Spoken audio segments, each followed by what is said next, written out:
অধিরান শুরু হচ্ছে।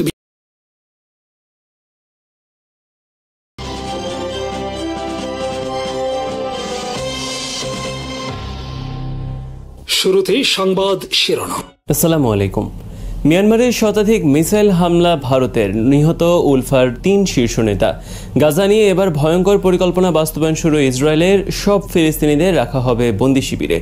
ইরানের প্রেসিডেন্টকে হত্যার উদ্দেশ্যে হামলা চালিয়েছিল ইসরায়েল, অল্পের জন্য রক্ষা পান তিনি। রাশিয়ার কারণে ইউরোপের স্বাধীনতা হুমকির মুখে, ঘোষণা ফ্রান্সের প্রেসিডেন্টের। মিয়ানমারে শতাধিক মিসাইল হামলা চালিয়েছে ভারত। রোববার রাত ২টা থেকে ৪টার মধ্যে মিয়ানমারের সাগাইং রাজ্যে কমপক্ষে ১৫০টি ড্রোন ও মিসাইল হামলা চালায় ভারতীয় আর্মি। এই দাবি করেছে ভারতের আসাম ভিত্তিক United liberation front of Assam বা উলফা। রোববার পরেশ বড়ুয়ার নেতৃত্বাধীন উলফা এক বিবৃতিতে জানিয়েছে, মিয়ানমারের সাগাইং রাজ্যে উলফা এবং পিপলস লিবারেশন আর্মি পিএল এর কয়েকটি ঘাঁটিতে হামলা চালিয়েছে ভারত। ইসরায়েল এবং ফ্রান্সের তৈরি শতাধিক ড্রোনের সাহায্যে এই হামলা চালানো হয়েছে। ড্রোন হামলার পাশাপাশি মিসাইল হামলা চালিয়েছে ভারত। হামলায় নিহত হয়েছে উলফার কমান্ডার লেফটেন্যান্ট জেনারেল নয়ন অসম, ব্রিগেডিয়ার জেনারেল গণেশ অসম এবং কর্নেল প্রদীপ অসম। হামলায় আহত হয়েছেন আরও অনেকেই। নিহত ৩ কমান্ডার উলফার শীর্ষস্থানীয় নেতা বলে দাবি করেছে ভারতের বিভিন্ন গণমাধ্যম। তবে ভারতীয় আর্মি এই হামলার কথা অস্বীকার করেছে। ভারতীয় গণমাধ্যমের খবরে বলা হয়েছে, নাগাল্যান্ড এবং অরুণাচলের মিয়ানমার সীমান্তে রোববার হামলার ঘটনা ঘটেছে। আসামের উলফা ১৯৭৯ সাল থেকে আসামকে ভারত থেকে স্বাধীন করার লক্ষ্যে সশস্ত্র যুদ্ধ চালিয়ে আসছে। দলটির এক অংশের নেতা অরবিন্দ রাজখোয়ার সাথে ভারত ২০২৩ সালে শান্তি চুক্তি করে, কিন্তু উলফার আরেক শীর্ষ নেতা পরেশ বড়ুয়া ভারতের সাথে এই শান্তি চুক্তি প্রত্যাখ্যান করে আসামকে স্বাধীন করার লক্ষ্যে সশস্ত্র সংগ্রাম চালিয়ে যাওয়ার ঘোষণা দেন। বর্তমানে তিনি মিয়ানমারের কোনো সীমান্ত অঞ্চলে লুকিয়ে আছেন বলে মনে করে ভারত। ভারত রোববার মিয়ানমারের সাগাইং রাজ্যে উলফার ঘাঁটির পাশাপাশি হামলা চালিয়েছে পিপলস লিবারেশন আর্মির ঘাঁটিতেও। পিপলস লিবারেশন আর্মি ভারতের মণিপুর ভিত্তিক মেইতি সম্প্রদায়ের একটি সশস্ত্র বিদ্রোহী রক্ষী বাহিনী। তারাও মণিপুরকে স্বাধীন করার লক্ষ্যে যুদ্ধ করে আসছে। গাজায় ভয়ঙ্কর এক পরিকল্পনা নিয়ে মাঠে নেমেছে ইসরায়েল। ইতিমধ্যে তারা বাস্তবায়ন শুরুও করে দিয়েছে এই পরিকল্পনার অংশ হিসেবে প্রতিদিন ইসরায়েল আর্মি শত শত সামরিক বুলডোজার ও এক্সকাভেটর দিয়ে মাটির সাথে মিশিয়ে দিচ্ছে শত শত ভবন। এই কাজের জন্য ইসরায়েল আর্মি ভাড়া করেছে অনেক বেসরকারি সংস্থা। ইসরায়েল আর্মির ভয়ঙ্কর এই পরিকল্পনা নিয়ে প্রতিবেদন প্রকাশ করেছে আল জাজিরা এবং ইসরায়েলের হারিজ সংবাদপত্র। এতে বলা হয়েছে, ইসরায়েল গাজার ২২ লাখ ফিলিস্তিনিদের কনসেন্ট্রেশন ক্যাম্প বা বন্দি শিবিরে রাখার পরিকল্পনা হাতে নিয়েছে। ইসরায়েল এসব বন্দি শিবিরের নাম দিয়েছে হিউম্যানিটেরিয়ান সিটি। গাজার দক্ষিণে নির্মাণ করা হবে তথাকথিত এসব হিউম্যানিটেরিয়ান সিটি বা বন্দি শিবির। আল জাজিরার এক অনুসন্ধানী প্রতিবেদনে বলা হয়েছে, ইসরায়েলের প্রতিরক্ষা মন্ত্রণালয় বর্তমানে পরিকল্পনা করেছে কমপক্ষে ৬ লাখ ফিলিস্তিনিদের গাজার দক্ষিণে একটি বন্দি শিবিরে রাখার ব্যবস্থা করা হবে। এর অংশ হিসেবে গাজার রাফায় গত এপ্রিল থেকে মে মাসের মধ্যে ১২,৮০০ ভবন মাটির সাথে মিশিয়ে দিয়েছে। ইউনাইটেড নেশনস স্যাটেলাইট সেন্টার জানিয়েছে এই তথ্য। এর আগে মার্চ মাসে রাফায় ইসরায়েলের অভিযানে ধ্বংস হয়েছে ১৫,০০০ ভবন। বর্তমানে শত শত সামরিক বুলডোজার ও এক্সকাভেটর দিয়ে প্রতিদিন ইসরায়েল আর্মি মাটির সাথে মিশিয়ে দিচ্ছে শত শত ভবন। ইসরায়েলের হারিস পত্রিকার খবরে বলা হয়েছে, ৩ তলা একটি ভবন ভাঙার জন্য ইসরায়েল আর্মি অপারেটরদের $৭৫০ দেওয়ার প্রস্তাব করেছে। এছাড়া ৩ তলার চাইতে উঁচু ভবন গুড়িয়ে দেওয়ার জন্য দেওয়া হবে $১৫০০। দ্রুত ভবন ভাঙার কাজ সম্পন্ন করার জন্য কন্ট্রাক্টরদের নিয়োজিত করেছে ইসরায়েল। এর মাধ্যমে কোনো অপারেটরদের মাসে ৩০,০০০ পাউন্ড পর্যন্ত অর্জন করেছে বর্তমানে। কেন এসব ভবন মাটির সাথে মিশিয়ে দেওয়া হচ্ছে, এর কারণ হিসেবে আল জাজিরার খবরে বলা হয়েছে, সমস্ত অবকাঠামো মাটির সাথে মিশিয়ে দেওয়া হচ্ছে যাতে কেউ সেখানে বসবাস করতে না পারে। নির্বিচারে হত্যার পাশাপাশি বসবাসের সমস্ত ব্যবস্থা ধ্বংস করছে ইসরায়েল। ফিলিস্তিনিরা যাতে স্বেচ্ছায় গাজা ছেড়ে চলে যেতে বাধ্য হয় তার সব আয়োজন করছে ইসরায়েল। তাছাড়া রাফা থেকে ফিলিস্তিনিদের সব বাড়ি ও অবকাঠামো ধ্বংসের পর সেখানেও ইসরায়েল আর্মি নির্মাণ করবে তথাকথিত হিউম্যানিটেরিয়ান সিটি বা বন্দি শিবির। গত ৭ জুলাই ইসরায়েলের প্রতিরক্ষা মন্ত্রী ইসরায়েল কাটস বলেছেন, আল মাসি এলাকা থেকে ৬ লাখ ফিলিস্তিনিদের রাফায় নিয়ে আসা হবে। তাদেরকে রাখা হবে একটি হিউম্যানিটেরিয়ান সিটিতে। এরপর গাজার মোট ২০ লাখেরও বেশি সব ফিলিস্তিনিদের ধীরে ধীরে নিয়ে আসা হবে বিভিন্ন হিউম্যানিটেরিয়ান সিটিতে। বিশ্লেষকদের মতে, ইসরায়েলের সব কথিত হিউম্যানিটেরিয়ান সিটি কনসেন্ট্রেশন ক্যাম্প বা বন্দি শিবির ছাড়া আর কিছুই নয়। বিভিন্ন সংস্থার খবরে বলা হয়েছে, হিউম্যানিটেরিয়ান সিটিতে থাকা অবস্থায় কোনো ফিলিস্তিনি যদি অন্য দেশে যেতে চায় স্থায়ীভাবে, তাহলে তাহলে তার ব্যবস্থা করবে ইসরায়েল। এদিকে গাজায় ইসরায়েলের হামলায় সরকারি হিসেবে নিহতের সংখ্যা ছাড়িয়েছে 58,000, তবে বেসরকারি বিভিন্ন সংস্থার মতে প্রকৃত মৃত্যুর সংখ্যা 1.5 থেকে 2 লাখ হতে পারে। রোববার ইসরায়েলের হামলায় কমপক্ষে নিহত হয়েছে 92 ফিলিস্তিনি। এর মধ্যে কেন্দ্রীয় গাজায় কমপক্ষে 6 শিশু নিহত হয়েছে, যারা পানি সংগ্রহের জন্য লাইনে দাঁড়িয়ে অপেক্ষা করছিল। এর আগের দিন শনিবার নিহত হয়েছে কমপক্ষে 110 জন। এর মধ্যে কমপক্ষে 34 জন নিহত হয় ইসরায়েলের একটি ত্রাণ শিবিরের সামনে, যারা খাবারের জন্য অপেক্ষা করছিল। এভাবে প্রতিদিনই ইসরায়েল ঠান্ডা মাথায় গুলি করে ও বোমা হামলা চালিয়ে হত্যা করছে ফিলিস্তিনিদের। ফ্রান্সের প্রেসিডেন্ট ইমানুয়েল ম্যাক্রন বলেছেন, দ্বিতীয় বিশ্বযুদ্ধের পর ইউরোপের স্বাধীনতা বর্তমানে সবচেয়ে বেশি হুমকির মুখোমুখি। ইউরোপের স্বাধীনতা রক্ষায় তিনি ইউরোপের দেশগুলোর সামরিক বাজেট বৃদ্ধির আহ্বান জানিয়েছেন। এই লক্ষ্যে তিনি একটি পরিকল্পনা পেশ করেছেন। প্যারিসে একটি সেনা সম্মেলনে ম্যাক্রন প্রথমে আগামী বছর ফ্রান্সের সামরিক বাজেট বৃদ্ধি 3 বিলিয়ন পাউন্ডের ঘোষণা দেন। এরপর 2027 সালের মধ্যে সামরিক বাজেট আরও 3 বিলিয়ন পাউন্ড বাড়ানো হবে বলে জানান তিনি। এর ফলে 2027 সালে ফ্রান্সের সামরিক বাজেটের পরিমাণ দাঁড়াবে 64 বিলিয়ন পাউন্ড। 2017 সালে ফ্রান্সের সামরিক বাজেট ছিল 32 বিলিয়ন পাউন্ড। এর ফলে 10 বছরের মাথায় দেশটির সামরিক বাজেট দ্বিগুণ হতে চলেছে। ফ্রান্সের সামরিক বাজেট 2030 সালের মধ্যে দ্বিগুণ করার পরিকল্পনা ছিল, কিন্তু সেটিকে 3 বছর এগিয়ে আনা হলো। ইউরোপের স্বাধীনতা হুমকির জন্য তিনি দায়ী করছেন রাশিয়াকে। ম্যাক্রন বলেন, রাশিয়া বর্তমানে নতুন সাম্রাজ্যবাদী ও সম্প্রসারণবাদী নীতি বাস্তবায়ন করছে। তিনি বলেন, স্বাধীনতার হুমকি মোকাবেলায় আমাদের দরকার শক্তি বৃদ্ধি করা। গত মাসে ন্যাটো সম্মেলনে সদস্য দেশগুলো একমত হয়েছে তাদের সামরিক বাজেট 2% থেকে বৃদ্ধি করে 5% করার। ইরানের প্রেসিডেন্ট মাসুদ পেজিশকিয়ানকে হত্যার জন্য হামলা চালিয়েছিল ইসরায়েল, তবে সেই হামলা থেকে বেঁচে যান ইরানি প্রেসিডেন্ট। হামলায় তিনি সামান্য আহত হন। ইরান ইসরায়েল যুদ্ধ চলাকালে গত 15 জুন তেহরানের সুপ্রিম ন্যাশনাল সিকিউরিটি কাউন্সিলের বৈঠক চলাকালে সেখানে হামলা চালায় ইসরায়েল। ইরানের শীর্ষ একজন সরকারি কর্মকর্তা প্রকাশ করেছেন এই তথ্য। শনিবার আল জাজিরা, বিবিসি সহ বিভিন্ন গণমাধ্যমে প্রকাশিত হয়েছে খবর। বলা হয়েছে, তেহরানের এই বৈঠকে ইরানের নির্বাহী, বিচার বিভাগ এবং সংসদ প্রধানদের সাথে উপস্থিত ছিলেন প্রেসিডেন্ট। তাদের সবাইকে হত্যা করতে চেয়েছিল ইসরায়েল। তাদের লক্ষ্য করে ইরানে 6টি মিসাইল হামলা চালায় বৈঠকস্থলে। তারা যাতে ভবন থেকে বের হতে না পারে সেজন্য ভবনের প্রবেশ পথেও হামলা চালানো হয়, কিন্তু তারা একটি জরুরি নির্গমন দরজা দিয়ে বের হয়ে যেতে সক্ষম হন। গত সপ্তাহে যুক্তরাষ্ট্রের সাংবাদিক টাকার কার্লসনের সাথে এক সাক্ষাৎকারে প্রেসিডেন্ট মাসুদ পেজিশকিয়ান দাবি করেছেন ইসরায়েল তাকে হত্যার চেষ্টা করেছিল। এরপর ইরানের ফার্স্ট নিউজ এজেন্সি এই বিষয়ে বিস্তারিত প্রতিবেদন প্রকাশ করে, নাম প্রকাশে অনিচ্ছুক এক সরকারি কর্মকর্তার বরাতে। গাজায় নতুন মোড়, আবারও প্রতিরোধ যোদ্ধাদের অতর্কিত হামলা। গাজায় ইসরায়েলি দখলদার বাহিনীর বিরুদ্ধে ফিলিস্তিনি প্রতিরোধ যোদ্ধারা একের পর এক হামলা চালিয়ে যাচ্ছে। 12 জুন ইসরায়েলি সংবাদপত্র ইদিয়ত আহরোনট জানিয়েছে, গাজা উপত্যকায় 3টি ভিন্ন ঘটনায় অন্তত 5 জন ইসরায়েলি সেনা আহত হয়েছে। এর মধ্যেই দক্ষিণ গাজা উপত্যকার খান ইউনিসের একটি নিরাপত্তা ঘটনার কারণে আহতদের জরুরিভাবে বিমান থেকে সরিয়ে নেওয়ার নির্দেশ দিতে হয়েছে। এই ঘটনাগুলো চলমান সংঘাতের মধ্যে ফিলিস্তিনি প্রতিরোধ বাহিনীর সমন্বিত আক্রমণের ইঙ্গিত দেয়, যা ইসরায়েলি সামরিক বাহিনীর জন্য আরও একটি বড় ধাক্কা। আল কাসাম এবং আল কুদস ব্রিগেডের সমন্বিত আক্রমণ। হামাসের সামরিক শাখা আল কাসাম ব্রিগেড ঘোষণা করেছে যে তাদের যোদ্ধারা গাজা শহরের আল তুফা পাড়ার পূর্বে একটি ইসরায়েলি কমান্ড অ্যান্ড কন্ট্রোল পোস্টকে ভারী মর্টার হামলার মাধ্যমে লক্ষ্যবস্তু করেছে। এটি তাদের যোগাযোগ এবং সমন্বয় ব্যবস্থাকে ব্যাহত করার একটি বড় চেষ্টা। শুধু তাই নয়, খান ইউনিসের পূর্বে আবাসন আল কাবিরাতে এক পৃথক অভিযানে একজন প্রতিরোধ স্নাইপার একজন ইসরায়েলি সৈন্যকে টার্গেট করে। এতে ইসরায়েলি সেনা প্রাণ হারায়। একই সময়ে পিআইজের সামরিক শাখা আল কুদস ব্রিগেড ইসরায়েলি সাঁজোয়াজান লক্ষ্য করে একাধিক সফল অভিযানের কথা নিশ্চিত করেছে। তাদের সবচেয়ে উল্লেখযোগ্য হামলাগুলোর একটি হল আল তুফাহের পূর্বে একটি পূর্ব স্থাপিত ট্যাঙ্ক বিরোধী বিস্ফোরক ডিভাইসের বিস্ফোরণ ঘটানো, যার ফলে ইসরায়েলের একটি অত্যাধুনিক মেরকাভা ট্যাঙ্ক ধ্বংস হয়ে যায়। ইসরায়েলি সামরিক শক্তির প্রতীক এই ট্যাঙ্কগুলো ধ্বংস হওয়া তাদের জন্য এক বিশাল ক্ষতি। তবে আল কুদস ব্রিগেড শুধু একটি ট্যাঙ্ক ধ্বংস করেই ক্ষান্ত হয়নি। আল জাইতুন পাড়ার পূর্বে কয়েকটি বিস্ফোরক ডিভাইস ব্যবহার করে ইসরায়েলের আরও একটি ট্যাঙ্ক ধ্বংস করা হয়েছে। অভিযান থেকে ফিরে আসা যোদ্ধারা সরাসরি আঘাতের কথা জানিয়েছে এবং ট্যাঙ্কটি অকার্যকর হয়েছে বলে নিশ্চিত করেছে। একই দিনে 2টি ট্যাঙ্ক ধ্বংস হওয়া ইসরায়েলের জন্য এক বড় ধাক্কা। এর আগেও আল কুদস ব্রিগেড জানিয়েছে তাদের যোদ্ধারা খান ইউনিসের উত্তর পূর্বে কিসোফিম সরবরাহ রুটে একটি পূর্ব স্থাপিত ইম্প্রোভাইজড এক্সপ্লোসিভ ডিভাইস আইইডি ব্যবহার করে একটি ইসরায়েলি সামরিক যানে আঘাত করেছে।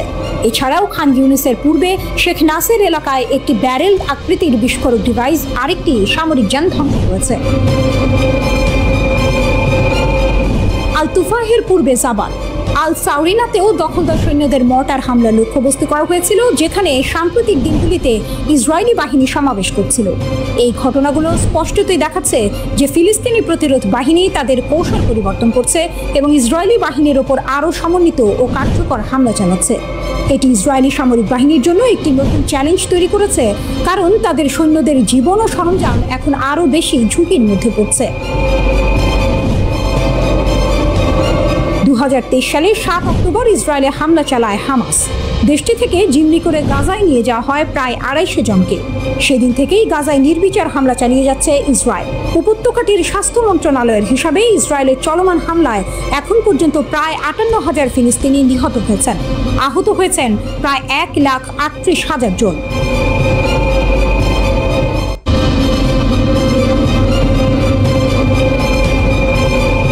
গাজার খান ইউনিস আর আল সুজাইয়াতে ইসরায়েল আর ফিলিস্তিনি প্রতিরোধ যোদ্ধাদের মধ্যে যুদ্ধ ভয়াবহ রূপ নিয়েছে। একের পর এক হামলার খবর আসছে আর তাতে ইসরায়েলি বাহিনীর ব্যাপক ক্ষয়ক্ষতি হচ্ছে। ইসরায়েলি সংবাদ মাধ্যম নিজেরাই স্বীকার করছে খান ইউনিস এবং গাজার আল সুজাইয়া এলাকায় দুটি বড় ধরনের নিরাপত্তা ঘটনা ঘটেছে। দুই পক্ষেই চলছে তীব্র সম্মুখ যুদ্ধ। বেশ কিছু ইসরায়েলি সেনা হতাহত হয়েছে। আহত সৈন্যদের সামরিক হেলিকপ্টারে করে তেল হাসমার, বেইলেনসান, সোরোকা আর ইচিলভ হাসপাতালের মতো বড় হাসপাতালে পাঠানো হচ্ছে। অবস্থা কতটা গুরুতর তা এই স্থানান্তরের দ্রুততা দেখেই বোঝা যায়। অন্যদিকে ইসরায়েলি সেনাবাহিনী উত্তর গাজায় একজন সেনা আহত হওয়ার কথা জানিয়েছে। ইসরায়েলি চ্যানেল 12 বলছে, খান ইউনিসে একটি সামরিক যানের কাছে বিস্ফোরক ফেটে 3 জন সেনা আহত হয়েছে।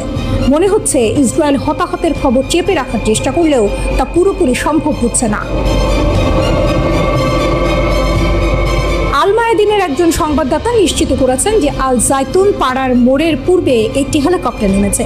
ধারণা করা হচ্ছে হতাহত সেনাদের সরিয়ে নেওয়ার জন্যই এই হেলিকপ্টার এসেছিল।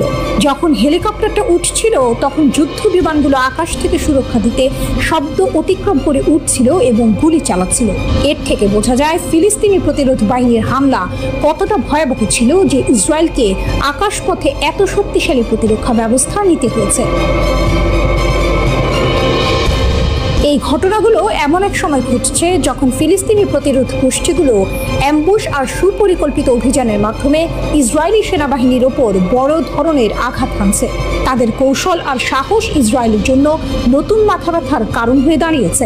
ফিলিস্তিনের আল কুদস ব্রিগেড ঘোষণা করেছে তারা খান ইউনিসের পূর্বে শেখ নাসেরে একটি পূর্ব স্থাপিত বোমা দিয়ে ইসরায়েলি সেনাবাহিনীর গাড়ি ধ্বংস করেছে। শুধু তাই নয়, তারা গাজা শহরের আল তুফা পাড়ার পূর্বে আল সুরানি পাহাড়ে শত্রু সেনাদের ওপর মর্টার হামলাও চালিয়েছে। হামাসের সামরিক শাখা আল কাসাম ব্রিগেড আরও এক ধাপ এগিয়ে। তারা জানিয়েছে তাদের যোদ্ধারা গাজা শহরের আল জাইতুন পাড়ার পূর্বে 3টি হাই লেভেল অপারেশন চালিয়ে যুদ্ধক্ষেত্র থেকে ফিরে এসেছে। এর মধ্যে আছে 9 জুলাই একটি শক্তিশালী বিস্ফোরক দিয়ে সামরিক খননকারী ধ্বংস করা, 6 জুলাই একটি মেরকাভা ট্যাঙ্ক উড়িয়ে দেয়া আর একই মাসের 2 জুলাই দুটো D9 সামরিক বুলডোজার ধ্বংস করা। এই তারিখগুলো থেকে বোঝা যায় তারা কতটা ধারাবাহিক আর পরিকল্পিতভাবে হামলা চালাচ্ছে। আল আকসা ব্রিগেড তাদের মর্টারের মাধ্যমে দখলদার সৈন্য আর যানবাহনের ওপর ভারী গোলাবর্ষণ করার ফুটেজ প্রকাশ করেছে। একই সাথে তারা খান ইউনিসের ওপর নজরদারি চালানো একটি ড্রোনকে প্রতিহত করেছে। এই হামলার পর কি ইসরায়েল তার কৌশল বদলাতে বাধ্য হবে? গাজার প্রতিরোধ কি আরও শক্তিশালী হয়ে উঠবে, নাকি ইসরায়েল আরও আগ্রাসী হবে?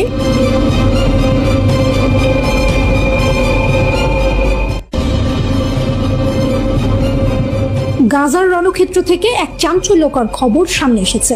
ফিলিস্তিনি প্রতিরোধ আন্দোলন হামাসের সামরিক শাখা আল কাসাম ব্রিগেড দাবি করেছে তারা দক্ষিণ গাজার খান ইউনিসের পূর্বে ইসরায়েলি সৈন্যদের উপর অতর্কিত হামলা চালিয়েছে। এই হামলায় একজন ইসরায়েলি সৈন্য নিহত হয়েছে এবং তার অস্ত্র ছিনিয়ে নেওয়া হয়েছে। ঘটনার ভিডিও ফুটেজ ইসরায়েলি গণমাধ্যমগুলোতে কেলেঙ্কারি হিসেবে প্রচারিত হচ্ছে। দিনের আলোয় দুঃসাহসিক অভিযান। আল কাসাম ব্রিগেড শুক্রবার এক বিবৃতিতে জানিয়েছে তাদের যোদ্ধারা দিনের আলোয় খান ইউনিসের পূর্বে এক দুঃসাহসিক অভিযান চালিয়েছিল। লক্ষ্য ছিল একজন ইসরায়েলি দখলদার সৈন্যকে ধরে ফেলা। এই অভিযানে তারা ইসরায়েলি সামরিক যানবাহন, যার মধ্যে একটি মেরকাভা ট্যাঙ্ক এবং একটি ট্রুপ ক্যারিয়ার ছিল, সেগুলোর ওপর ইয়াসিন 105 রকেট চালিত গ্রেনেড ব্যবহার করে হামলা চালায়। বিবৃতিতে আল কাসাম আরও জানিয়েছে, যুদ্ধক্ষেত্রের পরিস্থিতি অনুকূলে না থাকায় তারা সৈন্যটিকে জীবিত ধরতে পারেনি। তবে তাদের এক যোদ্ধার আক্রমণে সৈন্যটি প্রাণ হারায় এবং তার অস্ত্র ছিনিয়ে নেয়। ভিডিও ফুটেজে ইসরায়েলের দুর্বলতা প্রকাশ। আল কাসাম তাদের ডেভিড স্টোনস অপারেশন সিরিজের অংশ হিসেবে এই হামলার একটি ভিডিও প্রকাশ করেছে। ভিডিওতে দেখা যাচ্ছে খান ইউনিসের একই এলাকায় তাদের যোদ্ধারা একটি ইসরায়েলি সামরিক কনভয়ের সাথে সরাসরি সংঘর্ষে লিপ্ত। ফুটেজে একজন ইসরায়েলি সৈন্যকে আতঙ্কিত হয়ে পালিয়ে যেতে দেখা যাচ্ছে এবং অন্যান্য সৈন্যরা সংঘর্ষের সময় সম্পূর্ণ অরক্ষিত ও অসহায় অবস্থায় ছিল। অনলাইনে দ্রুত ছড়িয়ে পড়া এই ভিডিও ফুটেজ ইসরায়েলি সংবাদপত্র ইয়েদিওত আহরোনোত এর কাছে এক নতুন কেলেঙ্কারি হিসেবে বিবেচিত হয়েছে। পত্রিকাটি জানিয়েছে এটি 1 মাসের মধ্যে দ্বিতীয়বারের মতো ইসরায়েলি সৈন্যদের পর্যাপ্ত সুরক্ষা বা ব্যাকআপ সহায়তা ছাড়াই উন্মুক্ত অবস্থায় ফেলে রাখা হয়েছে। পত্রিকাটি পুমার সাঁজোয়া কর্মীবাহী জাহাজের সাথে সম্পর্কিত মারাত্মক ঘটনা, যেখানে 7 জন ইসরায়েলি প্রকৌশলী নিহত হন, তার সাথে তুলনা করে ইসরায়েলি সেনাবাহিনীর প্রস্তুতির অভাবের তীব্র সমালোচনা করেছে। বিশেষ করে যখন প্রতিরোধ যোদ্ধারা প্রকাশ্য দিবালোকে ক্যামেরা এবং ভারী অস্ত্র নিয়ে অভিযান চালায়, তখন এমন দুর্বলতা প্রশ্নবিদ্ধ। ইসরায়েলি লেখক জিপ রুবিনস্টাইন ভিডিওটি দেখে বিস্ময় প্রকাশ করেছেন। হামাস খান ইউনিস বুলডোজার ঘটনার একটি ক্লিপ প্রকাশ করেছে।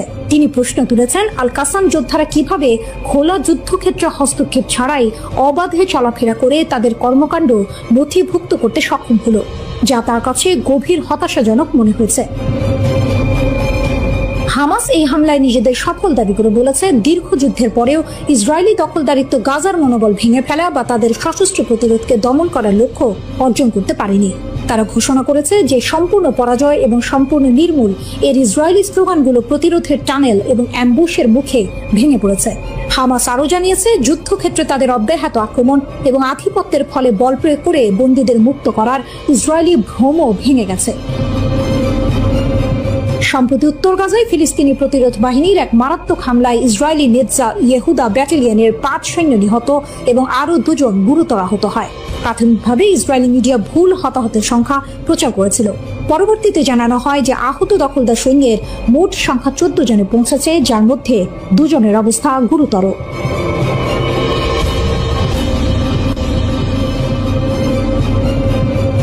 গাজায় ইসরায়েলি আগ্রাসনের বিরুদ্ধে যেন নতুন মোড় নিয়েছে প্রতিরোধ। হামাসের সামরিক শাখা আল কাসাম ব্রিগেড এবং ইসলামিক জিহাদের সামরিক শাখা আল কুদস ব্রিগেড সম্মিলিতভাবে ইসরায়েলি ট্যাঙ্ক ও সামরিক যানের উপর একের পর এক হামলা চালিয়ে যাচ্ছে।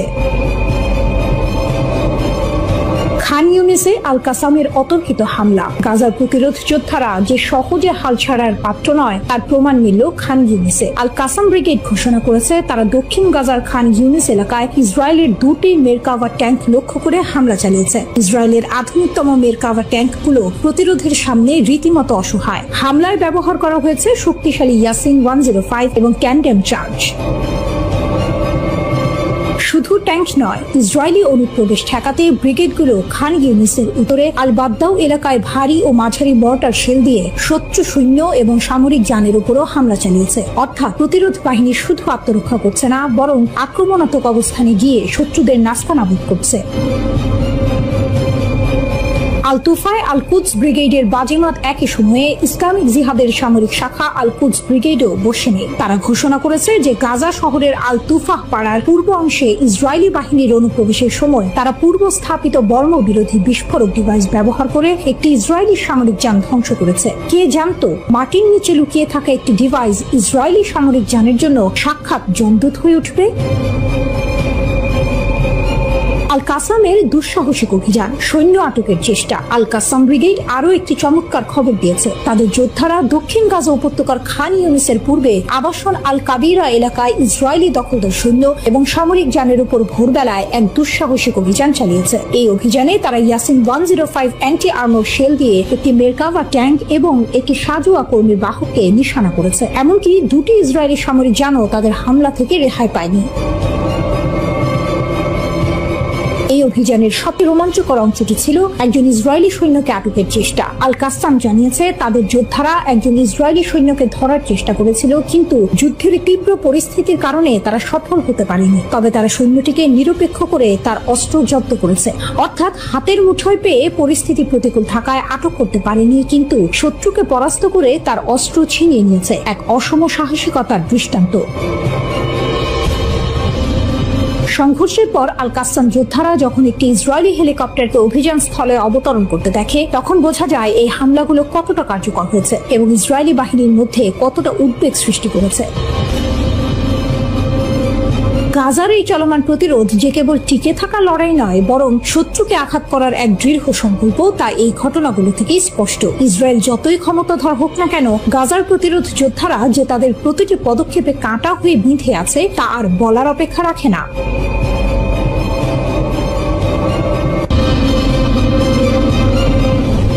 খান ইউনিসে আল কাসামের অতর্কিত হামলা, ইসরায়েলি ট্যাঙ্কে আঘাত, অস্ত্র জব্দ এবং একজন সেনাকে আটকের চেষ্টা। দক্ষিণ গাজার খান ইউনিস হঠাৎ করে এই রণক্ষেত্রে পরিণত হলো। আল কাসাম ব্রিগেডের যোদ্ধারা পূর্ব খান ইউনিসে ইসরায়েলি বাহিনীর উপর এক দুঃসাহসিক অভিযান চালিয়েছে, যা দখলদারদের মধ্যে ব্যাপক চাঞ্চল্য সৃষ্টি করেছে। হামলার বিবরণ, নির্ভুল লক্ষ্যবস্তু এবং সাহসিকতা। হামাসের সামরিক শাখা আল কাসাম ব্রিগেড ঘোষণা করেছে তাদের যোদ্ধারা খান ইউনিসের পূর্বে আবাসান আল কাবিরা এলাকায় ইসরায়েলি সৈন্য ও সামরিক যানবাহনের একটি সমাবেশের উপর অতর্কিত হামলা চালিয়েছে। তাদের বিবৃতিতে জানানো হয়েছে যোদ্ধারা ইয়াসিন 105 অ্যান্টি আর্মর শেল ব্যবহার করে একটি মেরকাভা ট্যাঙ্ক এবং একটি সাজোয়া কর্মী বাহককে সফলভাবে লক্ষ্যবস্তু করেছে। একই ধরনের গোলাগুলি ব্যবহার করে দুটি ইসরায়েলি সামরিক খননকারী যন্ত্র হামলা শিকার হয়েছে। তবে এখানেই শেষ নয়। আল কাসাম যোদ্ধারা অভিযানের সময় এক ইসরায়েলি সৈন্যকে ধরে ফেলার চেষ্টা করে। যুদ্ধক্ষেত্রের তীব্র পরিস্থিতির কারণে তারা তাকে আটক করতে না পারলেও সৈন্যটিকে নিষ্ক্রিয় করে তার অস্ত্র জব্দ করতে সক্ষম হয়। এই ঘটনা আল কাসাম যোদ্ধাদের দুঃসাহসিকতার এক নতুন দৃষ্টান্ত স্থাপন করেছে। সংঘর্ষের পর আল কাসাম যোদ্ধারা অভিযান স্থলে একটি ইসরায়েলি হেলিকপ্টার অবতরণ করতে দেখেছে, যা ওই এলাকায় যুদ্ধের তীব্রতা তুলে ধরে।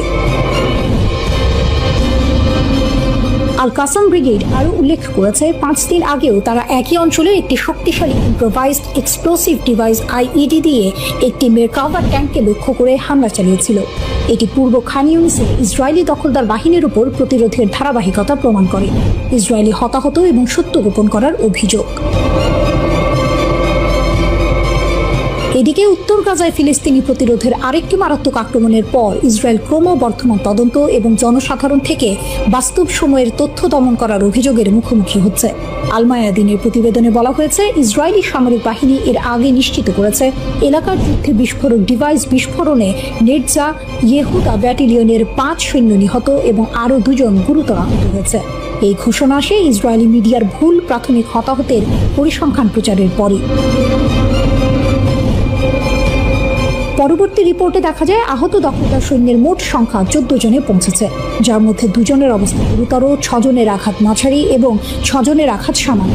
প্রাথমিক এবং আপডেট করা পরিসংখ্যানের মধ্যে এই ব্যাপক পার্থক্য সঠিক হতাহতের তথ্য গোপন করার বিষয়ে গভীর প্রশ্ন সৃষ্টি করেছে। ইসরায়েলের মিডিয়া প্ল্যাটফর্ম হাদাসত বাজমান দখলদার সেনাবাহিনীর মুখপাত্রকে ইচ্ছাকৃতভাবে হতাহতের প্রকৃত সংখ্যা গোপন করার জন্য অভিযুক্ত করেছে। তাদের যুক্তি, এটি একটি বৃহত্তর কৌশলের অংশ, যার লক্ষ্য হল ইসরায়েলি জনসচেতনতাকে ইঞ্জিনিয়ারিং করা, যাতে চলমান যুদ্ধের মধ্যে নাগরিক স্থিতিস্থাপকতা বজায় রাখতে মানুষের ক্ষয়ক্ষতি গোপন রাখা যায়।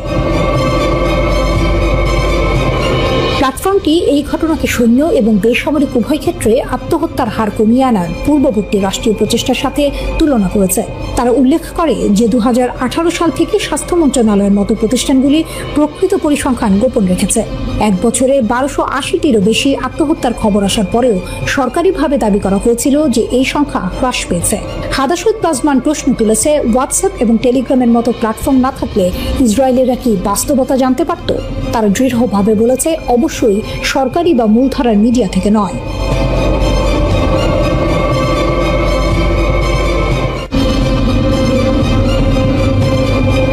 গাজা উপত্যকার উত্তরাঞ্চলে ইসরায়েলি বাহিনীর উপর হামলায় 5 জন ইসরায়েলি সেনা নিহত ও 14 জন আহত হয়েছেন।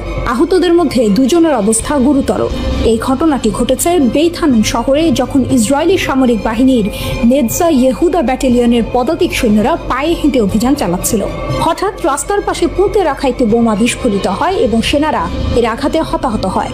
ইসরায়েলি সামরিক বাহিনী জানিয়েছে, হামলার পর উদ্ধার অভিযান দীর্ঘায়িত ও জটিল হয়ে পড়ে, কারণ প্রতিরোধ যোদ্ধারা উদ্ধারকারী দলকেও লক্ষ্য করে হামলা চালায়, যা আরও হতাহতের কারণ হয়।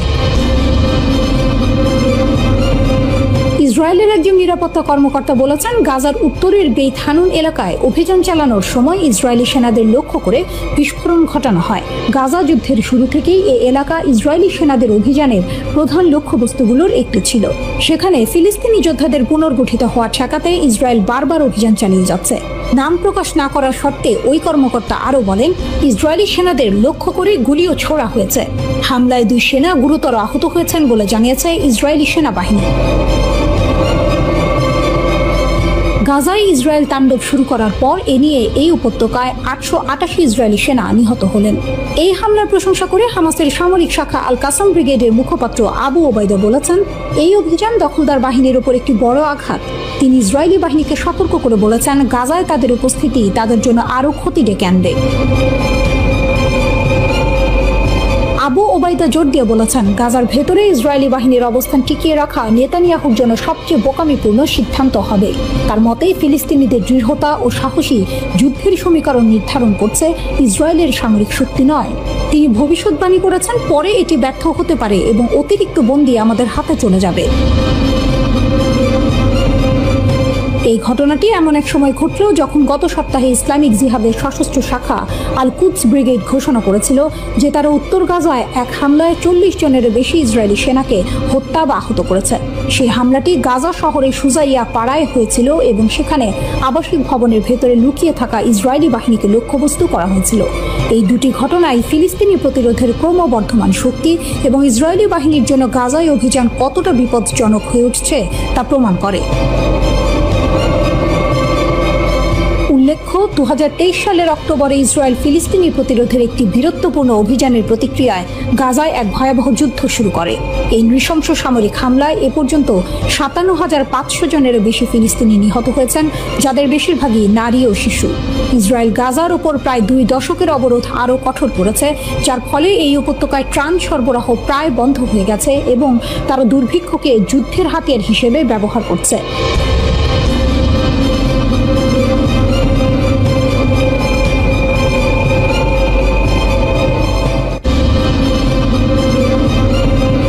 লোহিত সাগরে ইসরায়েল সংশ্লিষ্ট জাহাজ ডুবিয়ে দিল ইয়েমেনের সশস্ত্র বাহিনী, উত্তেজনা তুঙ্গে।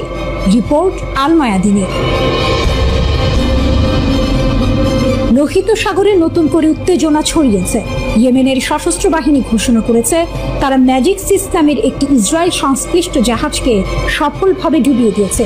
এটি লোহিত সাগরে ইসরায়েলি স্বার্থের ওপর ইয়েমেনের একটি বড় আঘাত। ওয়াইএএফ এর মুখপাত্র ব্রিগেডিয়ার জেনারেল ইয়াহিয়া সারি জানিয়েছেন, সতর্ক করা সত্ত্বেও জাহাজটি ইসরায়েলের সঙ্গে সহযোগিতা করায় এবং ফিলিস্তিনি বন্দরে প্রবেশ নিষেধাজ্ঞা অমান্য করায় এই হামলা চালানো হয়েছে। কিভাবে ডুবল ম্যাজিক সিস? সারি জানান, লোহিত সাগরে ম্যাজিক সিস জাহাজটিকে লক্ষ্য করে একটি সুনির্দিষ্ট সামরিক অভিযান চালানো হয়। এই অভিযানে 2টি মনুষ্যবিহীন নৌকা, 5টি ব্যালিস্টিক ও ক্রুজ ক্ষেপণাস্ত্র এবং 3টি ড্রোন ব্যবহার করা হয়। সারির মতে, এই সমন্বিত হামলায় জাহাজটি সরাসরি আঘাতপ্রাপ্ত হয় এবং প্রথমে ডুবে যাওয়ার ঝুঁকিতে পড়ে। পরে তিনি নিশ্চিত করেন যে ম্যাজিক সিস সম্পূর্ণরূপে সমুদ্রের গভীরে তলিয়ে গেছে। হামলার আগে জাহাজের ক্রুদের নিরাপদে জাহাজ ত্যাগ করার অনুমতি দেওয়া হয়েছিল। ইয়েমেনি নৌবাহিনীর বারবার সতর্কীকরণ এবং সতর্কতা জারি করার পরও জাহাজটি সেগুলো উপেক্ষা করায় এই হামলা চালানো হয়। সারি আরও জোর দিয়ে বলেন যে ম্যাজিক সিস যে কোম্পানির জাহাজ, সেই কোম্পানি ইসরায়েলের সাথে সহযোগিতা করেছে এবং অধিকৃত ফিলিস্তিনি বন্দরে প্রবেশের নিষেধাজ্ঞা লঙ্ঘন করেছে। তাই ওয়াইএএস এই কোম্পানি পরিচালিত যে কোনো জাহাজকে আটকাতে পিছপা হবে না এবং কোম্পানিকে সম্পূর্ণ দায়িত্ব বহন করতে হবে। তাদের জাহাজ আমাদের নাগালের মধ্যে যেখানেই আসুক না কেন তাদের বৈধ লক্ষ্যবস্তু থাকবে, সারি হুঁশিয়ারি দেন। বেন গুরিয়ন বিমানবন্দরে হাইপারসনিক ক্ষেপণাস্ত্র হামলা। এর একদিন আগেই রবিবার সারি আরও একটি চাঞ্চল্যকর খবর দেন। তিনি জানান YAF এর রকেট বাহিনী প্যালেস্টাইন 2 হাইপারসনিক ব্যালিস্টিক ক্ষেপণাস্ত্র দিয়ে অধিকৃত ইয়াফা অঞ্চলে অবস্থিত বেন গুরিয়ন বিমানবন্দরে হামলা চালিয়েছে। সারি জানান এই অভিযান সফলভাবে তার লক্ষ্য অর্জন করে, যার ফলে বিমান চলাচল বন্ধ হয়ে যায় এবং লক্ষ লক্ষ ইসরায়েলি বসতি স্থাপনকারী আশ্রয় কেন্দ্রে পালিয়ে যেতে বাধ্য হয়।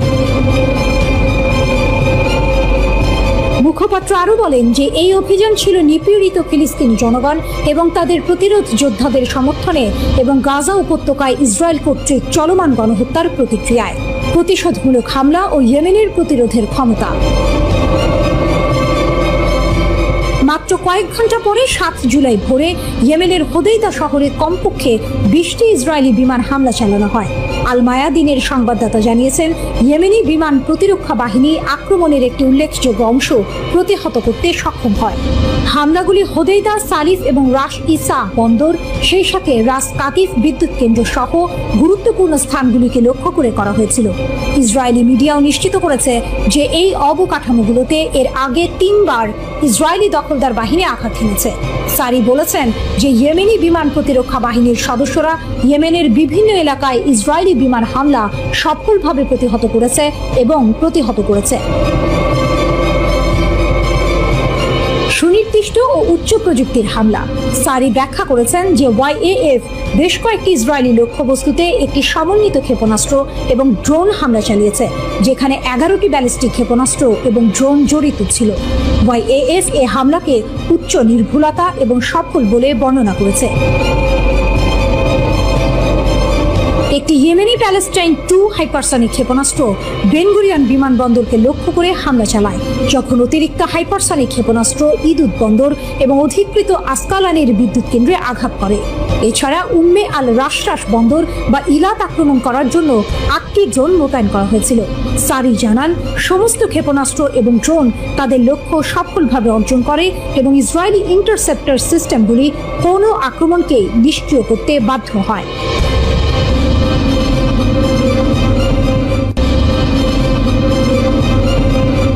ইয়েমেনের সশস্ত্র বাহিনীর মুখপাত্র ঘোষণা করেছেন তারা ইসরায়েলের বেন গুরিয়ন বিমানবন্দরে একটি অত্যাধুনিক হাইপারসনিক ব্যালিস্টিক ক্ষেপণাস্ত্র হামলা চালিয়েছে।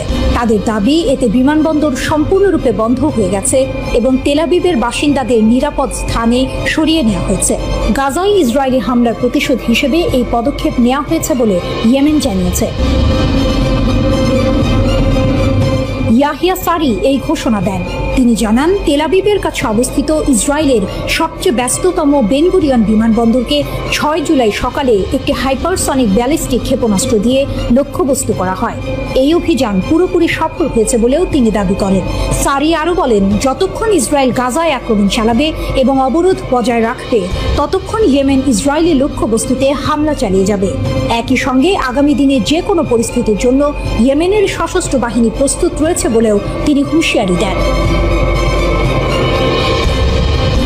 গত কয়েক মাস ধরে ইয়েমেন বারবার বেন গুরিয়ন বিমানবন্দরে ক্ষেপণাস্ত্র হামলা চালিয়েছে। এর পাশাপাশি লোহিত সাগরে ইসরায়েল সংযুক্ত জাহাজের বিরুদ্ধেও নৌ অভিযান চালানো হয়েছে। ইসরায়েল এবং যুক্তরাষ্ট্রের তীব্র বিমান হামলা সত্ত্বেও ইয়েমেন গাজার সমর্থনে তাদের অভিযান অব্যাহত রয়েছে। ইসরায়েলি সামরিক বাহিনী এক সংক্ষিপ্ত বিবৃতিতে জানায়, হামলার সময় তাদের আকাশ প্রতিরক্ষা ব্যবস্থা সক্রিয় ছিল এবং তারা হামলার প্রতিরোধে কাজ করেছে।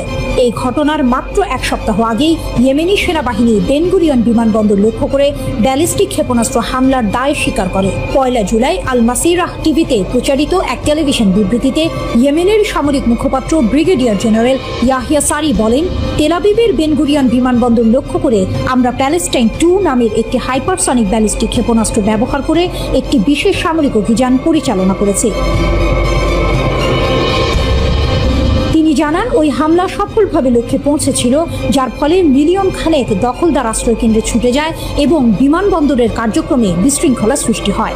অন্যদিকে লেবাননের প্রতিরোধ আন্দোলন হিজবুল্লাহর মহাসচিব শেখ নাইম কাশেম ঘোষণা করেছেন, তারা কখনোই ইসরায়েলের সঙ্গে সম্পর্ক স্বাভাবিকীকরণ মেনে নেবে না।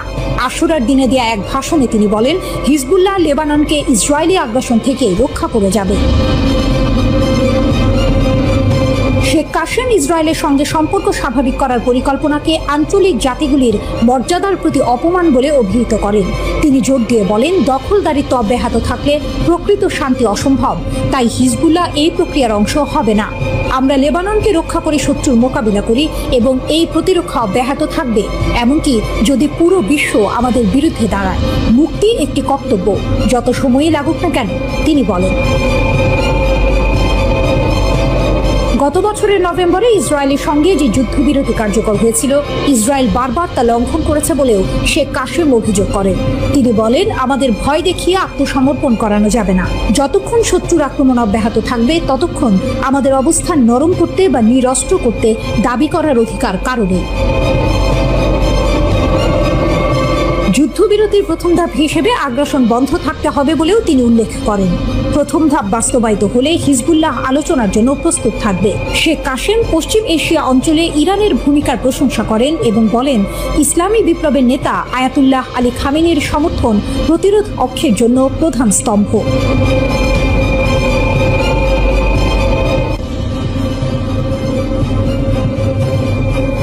গাজায় চলমান সংঘাতে ইসরায়েলি বাহিনীর ভেতরের চিত্রটা ভয়ঙ্কর। হামাসের সঙ্গে যুদ্ধ করতে গিয়ে নিজেদের ভুলেই মারা গেছে 31 জন সেনা। ভাবা যায়, ইসরায়েলি আর্মি রেডিওর এক প্রতিবেদনে এই চাঞ্চল্যকর তথ্য বেরিয়ে এসেছে। প্রতিবেদনে জানা গেছে, 2023 সালের অক্টোবরে গাজায় স্থল অভিযান শুরুর পর থেকে এ পর্যন্ত 440 জন ইসরায়েলি সেনা নিহত হয়েছেন। এর মধ্যে 72 জন মারা গেছেন অভিযান পরিচালনা সংক্রান্ত দুর্ঘটনায়, যা মোট মৃত্যুর প্রায় 16%। আরো চমকপ্রদ তথ্য হলো, নিহতদের মধ্যে 31 জনই মারা গেছেন নিজেদের ভুলবশত ছোড়া গুলিতে, যাকে সামরিক পরিভাষায় বলা হয় ফ্রেন্ডলি ফায়ার। এছাড়া গোলাবারুদ সংশ্লিষ্ট দুর্ঘটনায় মারা গেছেন 23 জন। সাঁজোয়া যানের চাকায় পিষ্ট হয়ে 7 জন আর অজ্ঞাত গুলি বর্ষণে নিহত হয়েছেন 6 জন। অর্থাৎ ইসরায়েলি সেনারা যুদ্ধক্ষেত্রে যতটা না হামাসের আক্রমণের শিকার হচ্ছেন, তার চেয়েও বেশি ঝুঁকির মধ্যে আছেন নিজেদের সহযোদ্ধা এবং অসতর্কতার কারণে। যুদ্ধবিরতি ভেঙে যাওয়ার পর গত 18 মার্চ ইসরায়েল যখন গাজায় সামরিক অভিযান আবার শুরু করে, তখন থেকে এখন পর্যন্ত 32 জন ইসরায়েলি সেনা নিহত হয়েছেন। এর মধ্যে 2 জন মারা গেছেন অভিযান পরিচালনা সংশ্লিষ্ট দুর্ঘটনায়। ইসরায়েলি সামরিক তথ্য অনুসারে 2023 সালের 7 অক্টোবর যুদ্ধ শুরু হওয়ার পর থেকে 882 জন সৈন্য নিহত এবং 6032 জন আহত হয়েছে। গাজা উপত্যকায় হামাস ও তার মিত্র গোষ্ঠীর গুলিতে প্রাণ হারান 2 ইসরায়েলি সেনা। এরা হলেন সার্জেন্ট আসাদ জামির এবং সার্জেন্ট ইয়ার ইলিয়াহু। আসাদ জামিরের বাড়ি ইসরায়েলের দিমোনা শহরে। তিনি ইসরায়েলি সেনাবাহিনীর 53তম আর্মোর ব্যাটালিয়নের সৈনিক ছিলেন। 4 জুলাই দক্ষিণ গাজায় ইসরায়েলি বাহিনীর অভিযান চলাকালে ট্যাঙ্ক বিস্ফোরণে নিহত হন আসাদ। তার সঙ্গে আরো 2 সেনা আহত হয়েছেন। আর ইয়াই ইলিয়াহুর বাড়ি ইসরায়েলের এজের শহরে। তিনি ইসরায়েলি সেনাবাহিনীর গাজা ডিভিশনের নর্দার্ন ব্রিগেডের একজন কমব্যাট ইঞ্জিনিয়ারিং সৈনিক ছিলেন। রকেটের আঘাতে ভারী সাঁজোয়া যান বিস্ফোরণে নিহত হয়েছেন তিনি। আন্তর্জাতিক অঙ্গন থেকে বারবার যুদ্ধবিরতির আহ্বান জানানো হলেও ইসরায়েল গাজায় তাদের বর্বরতা অব্যাহত রেখেছে। গাজার স্বাস্থ্য কর্তৃপক্ষের তথ্যানুযায়ী এই যুদ্ধে 57,000-এর বেশি ফিলিস্তিনি নিহত হয়েছেন, যাদের অধিকাংশই নারী ও শিশু। আন্তর্জাতিক অপরাধ আদালত আইসিসি ইসরায়েলের প্রধানমন্ত্রী বেনিয়ামিন নেতানিয়াহুর বিরুদ্ধে গ্রেপ্তারি পরোয়ানা জারি করেছে এবং আন্তর্জাতিক বিচার আদালতে তার বিরুদ্ধে গণহত্যার মামলা চলছে। যে 251 জন জিম্মিকে হামাসের যোদ্ধারা ধরে নিয়ে গিয়েছিল, তাদের মধ্যে অন্তত 35 জন এখনো জীবিত আছেন বলে ধারণা করা হচ্ছে। সামরিক অভিযানের মাধ্যমে তাদের উদ্ধার করার ঘোষণা দিয়েছে আইডিএফ।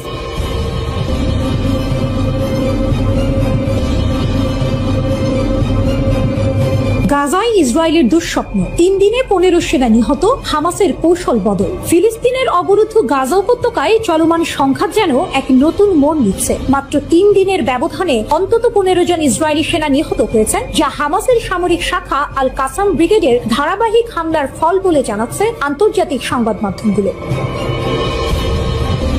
চলতি বছরের মার্চে গাজায় নতুন করে অভিযান শুরুর পর এত অল্প সময়ে এত বেশি সেনার প্রাণহানির প্রথম ঘটনা, যা ইসরায়েলি বাহিনীর জন্য এক গুরুতর মনস্তাত্ত্বিক ও কৌশলগত ধাক্কা। কাতার ভিত্তিক সংবাদ মাধ্যম আল জাজিরার প্রতিবেদন অনুযায়ী উত্তর গাজার তুফা এলাকায় ইসরায়েলি বাহিনীর একটি সাঁজোয়া যান লক্ষ্য করে বিস্ফোরক রকেট হামলা চালায় আল কাসাম ব্রিগেড। এই হামলা ছিল এতটাই সুপরিকল্পিত ও নিখুঁত যে গাড়িতে থাকা 17 জন সেনার মধ্যে 7 জন ঘটনাস্থলেই নিহত হন এবং বাকিরা গুরুতর আহত হন। এ যেন ইসরায়েলি সামরিক শক্তির ওপর এক স্পষ্ট চ্যালেঞ্জ। এর একদিন আগে 26 জুন গাজা সিটির কেন্দ্র এলাকায় আল কাসাম ব্রিগেডের গুলিতে আরো এক ইসরায়েলি সেনা নিহত হন। একই দিনে বিস্ফোরক রকেট দিয়ে ধ্বংস করে দেওয়া হয় ইসরায়েলি বাহিনীর 2টি মেরকাভা ট্যাঙ্ক, একটি সাঁজোয়া যান এবং একটি বুলডোজার। ইসরায়েলের অত্যাধুনিক সামরিক সরঞ্জামের ওপর এই আঘাত হামাসের যুদ্ধ সক্ষমতাকে নতুন করে প্রমাণ করে। 25 জুন ইসরায়েলি সেনাবাহিনী আইডিএফ জানায় গাজায় সামরিক অভিযান পরিচালনার সময় তাদের 7 সদস্য নিহত হয়েছেন। টাইমস অফ ইসরায়েল জানিয়েছে গাজার খান ইউনিসে সামরিক অভিযান পরিচালনার সময় আইডিএফ এর কম্প্যাক্ট ইঞ্জিনিয়ারিং কর্পস দলের ওই 7 সদস্য বিস্ফোরণে নিহত হন। 25 জুন স্থানীয় সময় সন্ধ্যা 6:30টার দিকে ওই ঘটনা ঘটে। আইডিএফ এর একটি পুমা সাঁজোয়া যান কম্ব্যাট ইঞ্জিনিয়ারিং কর্পসের 605তম ব্যাটালিয়নের 7 সেনাকে বহন করে নিয়ে যাচ্ছিল। ওই সাঁজোয়া যানটি বিস্ফোরিত হলে সেনারা নিহত হন। প্রাথমিক তদন্তে জানা গেছে এক অজ্ঞাত হামাস সদস্য ওই সাঁজোয়া যানে আগে থেকে বোমা পেতে রেখেছিল। দমকল বাহিনী ও সেনাবাহিনীর সদস্যদের যৌথ অভিযানে আগুন নেভানো হয়। একটি D9 বুলডোজার ব্যবহার করে সাঁজোয়া যানটিকে বালু দিয়ে ঢেকে গাজা থেকে বের করে ইসরায়েলি ভূখণ্ডে নিয়ে আসা হয়।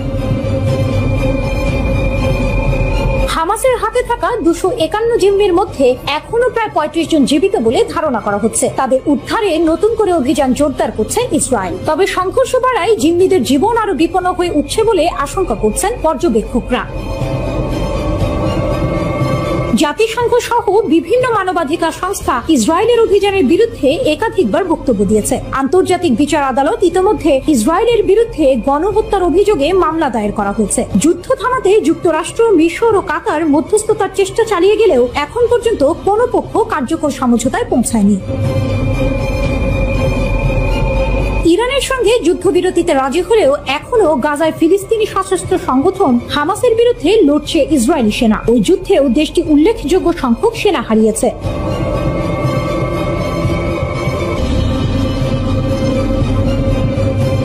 গরম খবর, আবারও উত্তপ্ত মধ্যপ্রাচ্য। ইসরায়েল যদি ফের কোনো ভুল করে তাহলে নাকি আরো কঠিন থাপ্পড় খাবে, এমনটাই হুমকি দিলেন ইরানের শীর্ষ জেনারেল আব্দুর রহিম মুসাভি। শুনে মনে হচ্ছে এবার বুঝি আর ছোটখাটো হুমকি নয়, আসল যুদ্ধের দামামা বাজছে।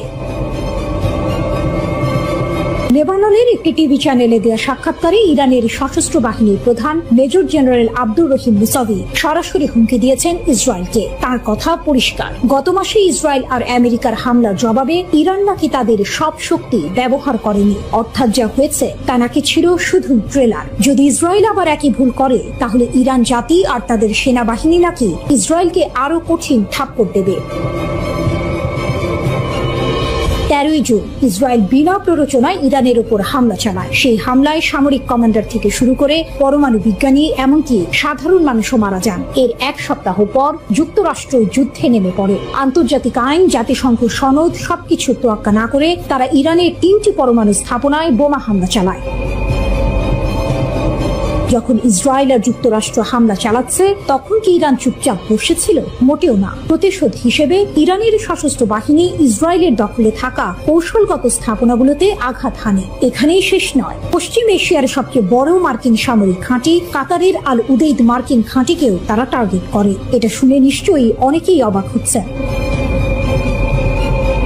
ইরান এতদিন ধরে শুধু হুমকি দিয়ে আসছিল, কিন্তু এবার তারা সরাসরি পাল্টা হামলা চালিয়েছে। 24 জুন ইরান সফলভাবে প্রতিশোধমূলক অভিযান চালিয়ে ইসরায়েল এবং যুক্তরাষ্ট্রের হামলা বন্ধ করতে সক্ষম হয়। শীর্ষ জেনারেলের দাবি, ইসরায়েল নাকি যুদ্ধবিরতির জন্য অনুরোধ করতে বাধ্য হয়েছিল যাতে তারা নিজেদের গুছিয়ে নিতে পারে। এই তথ্য যদি সত্যি হয় তাহলে পরিস্থিতি কিন্তু আরো ঘোলাটে, কারণ এতদিন আমরা যা জেনে এসেছিলাম তার চেয়ে আসল চিত্রটি হয়তো আরো ভিন্ন। যুক্তরাষ্ট্রের প্রত্যক্ষ সমর্থনেই মূলত ইরানে হামলা চালায় যুদ্ধবাজ ইসরায়েল। তবে পরের দিকে এই আগ্রাসন প্রবল প্রতিরোধের মুখে পড়ে এবং শেষ পর্যন্ত আন্তর্জাতিক কূটনীতির মাধ্যমে একটি যুদ্ধবিরতিতে পৌঁছায়।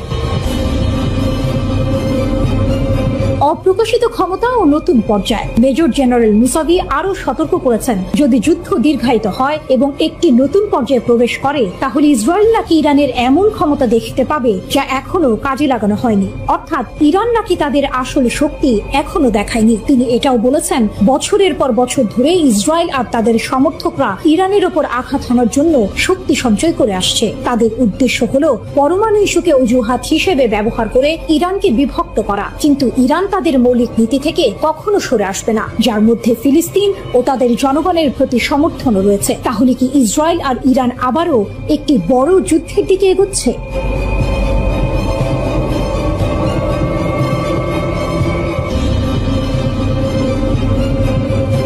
ইউক্রেনের আকাশে হঠাৎ দেখা গেল এক নতুন যুদ্ধ, রাশিয়ার শাহিদ 136 ড্রোন, যা এখন কৃত্রিম বুদ্ধিমত্তা চালিত, কম খরচের এবং মডুলার ডিজাইনের মাধ্যমে যুদ্ধের চেহারাটাই বদলে দিচ্ছে।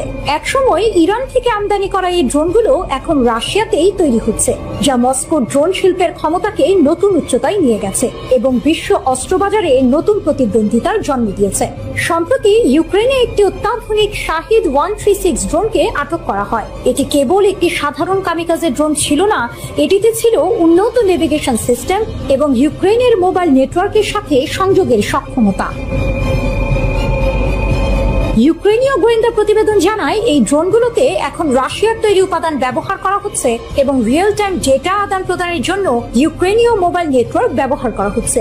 এটি স্পষ্ট ইঙ্গিত দেয় যে রাশিয়া এখন বিদেশি আমদানির উপর নির্ভরশীল নয়, বরং নিজস্ব শক্তিশালী ড্রোন শিল্প গড়ে তুলেছে। আলাবুগা ও কুপলের মতো উৎপাদন কেন্দ্রগুলোতে এই পরিবর্তনগুলো ঘটছে। এটি এমন এক সময় যখন কম দামের ড্রোনগুলো উচ্চ প্রযুক্তির প্রতিরক্ষা ব্যবস্থাকে চ্যালেঞ্জ করছে এবং আধুনিক যুদ্ধের অর্থনীতিকে নতুনভাবে সংজ্ঞায়িত করছে। শাহিদ 136 বিবর্তন ও কৌশল। শাহিদ 136 মূলত ইরানের তৈরি একটি লোটারিং ওয়ারহেড বা কামিকাজে ড্রোন। ইউক্রেনের বিরুদ্ধে রাশিয়ার আকাশ হামলায় একটি গুরুত্বপূর্ণ হাতিয়ার হয়ে উঠেছে। 2022 সালের সেপ্টেম্বরে প্রথম ব্যবহারের পর থেকে এই ড্রোনগুলো রাশিয়ার সামরিক বাহিনীতে গেরান 2 নামে পরিচিত। প্রোপেলার চালিত এবং বিস্ফোরক দিয়ে বোঝাই হয়। এদের কাজ হলো লক্ষ্যবস্তুতে আঘাত হেনে ব্যাপক ধ্বংসযজ্ঞ চালানো। 2023 সালের আনুমানিক হিসাব অনুযায়ী প্রতিটি ড্রোনের দাম ছিল প্রায় $20,000, যা সাম্প্রতিক আপগ্রেডের কারণে হয়তো আরো বেড়েছে। এই কম দামি এটিকে বিমান প্রতিরক্ষা ব্যবস্থাকে অপ্রতিরোধ করে তোলার একটি সাশ্রয়ী হাতিয়ার করে তুলেছে। MS সিরিজের সর্বশেষ সংস্করণগুলোতে থার্মাল ইমেজিং ক্যামেরা, কৃত্রিম বুদ্ধিমত্তা মডিউল এবং উন্নত নেভিগেশন সিস্টেম যুক্ত করা হয়েছে। এর ফলে রাশিয়া কম খরচের ড্রোন বাজারে নিজেদের আধিপত্য প্রতিষ্ঠা করতে চাইছে। শাহিদ 136 এর সর্বশেষ মডেলগুলোতে রাশিয়ার তৈরি সিম কার্ড ব্যবহার করা হচ্ছে, যা বিদেশি টেলিকম অপারেটরদের উপর নির্ভরতা কমাচ্ছে। এই সিম কার্ডগুলো ড্রোনগুলোকে ইউক্রেনীয় মোবাইল নেটওয়ার্কের মাধ্যমে তথ্য পাঠাতে সাহায্য করে, যা রাশিয়ার সামরিক বাহিনীকে ইউক্রেনের বিমান প্রতিরক্ষা ব্যবস্থার দুর্বলতা সম্পর্কে রিয়েল টাইম গোয়েন্দা তথ্য সংগ্রহ করতে সাহায্য করে। শাহিদ 136 মূল ইরানি নকশা থেকে অনেক উন্নত হয়েছে এবং চীনের DJI Mavic সিরিজ বা তুরস্কের বাইরাক্টর TB2 এর মতো বাণিজ্যিক ড্রোনের মতো একটি মডুলার প্ল্যাটফর্ম হিসেবে আবির্ভূত হয়েছে। এতে একটি 4 অ্যান্টেনা নিয়ন্ত্রিত radiation pattern antenna CRPS system যুক্ত করা হয়েছে, যা ইউক্রেনীয় ইলেকট্রনিক যুদ্ধের বিরুদ্ধে প্রতিরোধ ক্ষমতা বাড়ায়। ড্রোনটির ওয়ারহেডও বৈচিত্র্যপূর্ণ হয়েছে। প্রাথমিক 50 কিলোগ্রামের পেলোডের পাশাপাশি এখন 90 কিলোগ্রাম পর্যন্ত অগ্নিসংযোগকারী এবং থার্মোবারিক ওয়ারহেড ব্যবহারের বিকল্প আছে। থার্মাল ইমেজিং ক্যামেরা এবং এনভিডিয়া জেটসন ওরিন প্রসেসরের মতো AI মডিউলের সংযুক্তি এই ড্রোনকে আরো ক্ষমতা সম্পন্ন করেছে। শাহিদ 136 এর সবচেয়ে বড় শক্তি হলো এর ব্যয় কার্যকারিতা। প্রতিটি ড্রোন তৈরি করতে রাশিয়ার খরচ হয় আনুমানিক $20,000 থেকে $2 লাখ, যা লক্ষ লক্ষ ডলারের বিমান প্রতিরক্ষা ব্যবস্থার তুলনায় অনেক কম। উদাহরণস্বরূপ একটি প্যাট্রিয়ট ক্ষেপণাস্ত্রের দাম প্রায় $4 মিলিয়ন। রাশিয়ার ঝাঁক হামলা কৌশল কখনো এক রাতে 100টিরও বেশি ড্রোন ব্যবহার করে ইউক্রেনকে ব্যয়বহুল অস্ত্র ব্যয় করতে বাধ্য করে, যা তাদের সম্পদের উপর চাপ সৃষ্টি করে।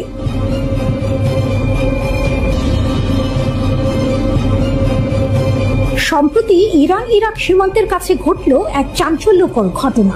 ইরানের নতুন এবং অত্যাধুনিক মাজিদ বিমান প্রতিরক্ষা ব্যবস্থা ব্যবহার করে একটি ইসরায়েলি IAI হেরন ড্রোন ভূপাতিত করা হয়েছে। এই ঘটনা ইরান ও ইসরায়েলের মধ্যে চলমান প্রক্সি যুদ্ধের এক গুরুত্বপূর্ণ মোড়, যা তেহরানের সামরিক প্রযুক্তিতে অভাবনীয় অগ্রগতির ইঙ্গিত দিচ্ছে। রিপোর্ট বুলগেরিয়ান মিলিটারির। এক দশকের গোপন যুদ্ধ।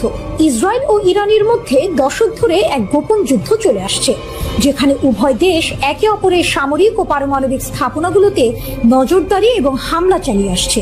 এই লড়াইয়ে ইসরায়েল হেরনের মতো ড্রোনগুলোর উপর অনেক বেশি নির্ভরশীল, যা নজরদারি ও হামলার জন্য ব্যবহৃত হয়। অন্যদিকে ইরান তার আকাশসীমা রক্ষার জন্য বিমান প্রতিরক্ষায় ব্যাপক বিনিয়োগ করেছে। এই উত্তেজনাপূর্ণ আঞ্চলিক সংঘাতের মধ্যে মাজিদ ব্যবস্থার মাধ্যমে হেরন ড্রোন ভূপাতিত করাটা ইরানের জন্য এক বিরাট সাফল্য। এটি আন্তর্জাতিক নিষেধাজ্ঞা সত্ত্বেও ইরানের প্রতিরক্ষা শিল্পের সক্ষমতা প্রমাণ করে এবং ইঙ্গিত দেয় যে ইরান এখন অত্যাধুনিক বিমান হুমকি মোকাবিলায় আরও পারদর্শী হয়ে উঠেছে। এই ঘটনা বৃহত্তর ভূ রাজনৈতিক গতিশীলতাকেও প্রতিফলিত করে, কারণ এই অস্থির অঞ্চলে উভয় দেশই নিজেদের প্রভাব বিস্তারের জন্য প্রতিযোগিতা করছে। মাজিদ ইরানের নতুন প্রতিরক্ষা শক্তি আরাস কৌশলগত যানে স্থাপিত ইরানের মাজিদ বিমান প্রতিরক্ষা ব্যবস্থা দেশটির নিম্ন এবং মাঝারি উচ্চতার আকাশ হুমকি মোকাবিলায় সক্ষমতা বাড়িয়েছে। এই ব্যবস্থায় AD-08 ক্ষেপণাস্ত্র ব্যবহার করা হয়, যার পাল্লা প্রায় 8 থেকে 10 কিলোমিটার। নির্ভুল লক্ষ্যবস্তুর জন্য এটি ইলেকট্রো অপটিক্যাল এবং রাডার নির্দেশনার এক অসাধারণ সমন্বয় ব্যবহার করে। 2019 সালে মার্কিন গ্লোবাল হককে ভূপাতিত করে সেভন খোর্দাদ ব্যাপক পরিচিতি লাভ করেছিল, কিন্তু মাজিদ সিস্টেম গতিশীলতা এবং দ্রুত স্থাপনার উপর জোর দেয়। মাজিদ অপারেটররা ড্রোন এবং কম উচ্চতায় উড়ন্ত বিমান থেকে গুরুত্বপূর্ণ অবকাঠামো বা মোবাইল সামরিক ইউনিটগুলোকে দ্রুত রক্ষা করতে পারে। নিষেধাজ্ঞার কারণে সীমাবদ্ধতা থাকা সত্ত্বেও ইরানের প্রতিরক্ষা শিল্প দেশীয়ভাবে উন্নত উপাদানগুলির উপর নির্ভর করে নিজেদের প্রকৌশলগত স্থিতিস্থাপকতা প্রদর্শন করেছে। মাজিদের কম্প্যাক্ট ডিজাইন এটিকে ইরানের স্তরযুক্ত বিমান প্রতিরক্ষা নেটওয়ার্কের সাথে সহজেই একীভূত হতে সাহায্য করে, যা দীর্ঘ পাল্লার সিস্টেমগুলোর পরিপূরক হিসেবে কাজ করে।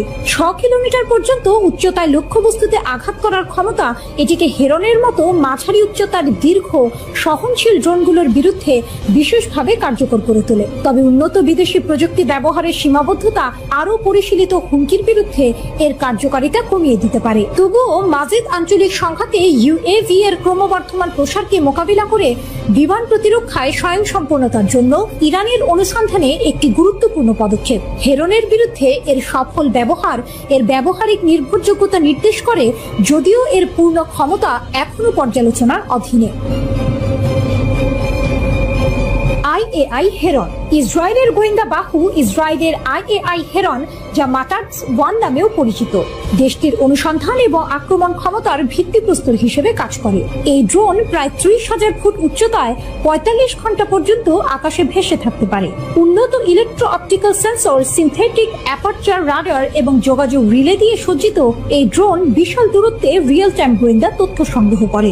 ইরানের প্রেক্ষাপটে IDF প্রায়শই সামরিক এবং পারমাণবিক স্থাপনা পর্যবেক্ষণের জন্য হেরন মোতায়েন করে, যা কৌশলগত সিদ্ধান্ত গ্রহণের জন্য গুরুত্বপূর্ণ তথ্য সংগ্রহ করে। IDF মুখপাত্র নিশ্চিত করেছেন যে 298 নম্বর ড্রোনের ক্ষতি একটি ধাক্কা, কিন্তু এটি কোনো গুরুতর আঘাত নয়।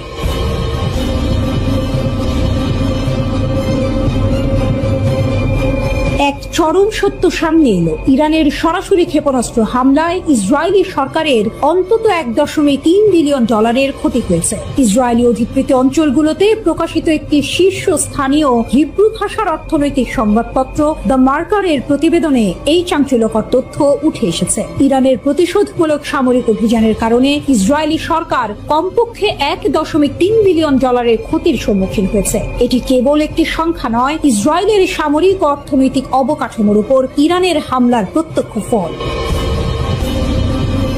প্রতিবেদনে অনুমান করা হয়েছে যে ইরানের ক্ষেপণাস্ত্র হামলার ফলে ইসরায়েলের প্রত্যক্ষ ক্ষতি 5 বিলিয়ন শেকেল ছাড়িয়ে গেছে। এই বিশাল অঙ্কের ক্ষতি হয়েছে ইরানের বিরুদ্ধে যুদ্ধ পরিচালনার জন্য ইসরায়েলের ব্যয়, যার মধ্যে রয়েছে ইরানের ছোড়া বিশাল ক্ষেপণাস্ত্র এবং ড্রোনের বিরুদ্ধে প্রতিরক্ষা প্রচেষ্টা। অর্থাৎ প্রতিরোধের জন্য খরচ করতে গিয়েও ইসরায়েলের পকেট থেকে বেরিয়ে গেছে $1 বিলিয়ন। তুলনামূলকভাবে 2023 সালের অক্টোবরে শুরু হওয়া গাজা যুদ্ধে ইসরায়েল মোট 2.5 বিলিয়ন শেকেল বা প্রায় 0.65 বিলিয়ন ডলার সরাসরি ক্ষতির সম্মুখীন হয়েছিল। এই নতুন পরিসংখ্যান ইসরায়েলের অর্থনৈতিক ক্ষতির সর্বশেষ প্রমাণ। 13 জুন ইসরায়েল ইরানের উপর আক্রমণ শুরু করেছিল। এই হামলায় ইরানের শীর্ষ সামরিক কমান্ডার এবং পারমাণবিক বিজ্ঞানীরা নিহত হন। শুধু তাই নয়, নারী ও শিশু সহ বেশ কয়েকজন সাধারণ বেসামরিক নাগরিকও এই হামলার শিকার হন। এটি ছিল ইসরায়েলের একতরফা এবং বিনা উস্কানিতে চালানো আগ্রাসন, যা আন্তর্জাতিক আইন এবং মানবাধিকারের চরম লঙ্ঘন। তাই ইরান বসে থাকেনি। ইসরায়েলি হামলার কয়েক ঘন্টার মধ্যেই ইরান ইসরায়েলি রাজধানী তেল আবিবে ক্ষেপণাস্ত্র হামলা চালিয়ে পাল্টা জবাব দেয়। এরপর থেকে ইসরায়েলি সরকারের উপর হামলা অব্যাহত রয়েছে, যার ফলে ইসরায়েলের সামরিক ও অর্থনৈতিক অবকাঠামোর ব্যাপক ক্ষতি হয়েছে। প্রতিবেদনে আরো দেখা গেছে যে ইরানি ক্ষেপণাস্ত্র হামলা ইসরায়েলি অধিকৃত অঞ্চলে জ্বালানি ও জ্বালানি সরবরাহে বড় ধরনের ব্যাঘাত ঘটিয়েছে। তেল আবিবে ইরানের প্রধান স্টক মার্কেট ভবনে ইরানি ক্ষেপণাস্ত্র আঘাত হানার পর ইসরায়েল তাদের মূলধন বাজারেও বড় ধরনের ক্ষতির সম্মুখীন হয়েছে। স্টক মার্কেটে এই আঘাত সরাসরি ইসরায়েলের অর্থনীতির হৃৎপিণ্ডে আঘাত হানার শামিল। ইসরায়েলি অর্থনীতিবিদরা ইতোমধ্যেই সতর্কবাণী উচ্চারণ করেছেন। তাদের মতে ইরানের সাথে অব্যাহত যুদ্ধ ইসরায়েলকে সম্পূর্ণ অর্থনৈতিক পতনের দ্বারপ্রান্তে ঠেলে দিতে পারে। এই সংঘর্ষ যদি দীর্ঘায়িত হয়, তাহলে ইসরায়েলের অর্থনীতি বড় ধরনের সংকটে পড়তে পারে, যা কেবল স্থানীয় নয়, আঞ্চলিক এবং বৈশ্বিক অর্থনীতিতেও প্রভাব ফেলবে। এদিকে ইরানে মোহাম্মদ আমিন মাহদাভি শায়েস্তে নামের এক ব্যক্তির মৃত্যুদণ্ড কার্যকর করা হয়েছে। ইসরায়েলের গোয়েন্দা সংস্থা মোসাদের সঙ্গে সংশ্লিষ্টতা থাকার দায়ে তাকে ফাঁসিতে ঝোলানো হয়েছে। ইরানের আধা সরকারি বার্তা সংস্থা তাসনিম ও ফার্সের প্রতিবেদন সূত্রে এমন তথ্য জানা গেছে। খবর আল জাজিরার। তাসনিমের প্রতিবেদনে বলা হয়, মোসাদের সঙ্গে যুক্ত একটি সাইবার দলের প্রধান ছিলেন শায়েস্তে। তাকে 2023 সালের শেষ দিকে গ্রেপ্তার করা হয়। 13 জুন থেকে ইরানে হামলা শুরু করে ইসরায়েল। এরপর থেকে এখন পর্যন্ত ইসরায়েলে গুপ্তচর বৃত্তির দায়ে 3 জন ব্যক্তির মৃত্যুদণ্ড কার্যকর করেছে ইরানি কর্তৃপক্ষ। এর মধ্যে 16 জুন প্রথম জনকে এবং 22 জুন দ্বিতীয় জনের ফাঁসি কার্যকর করা হয়।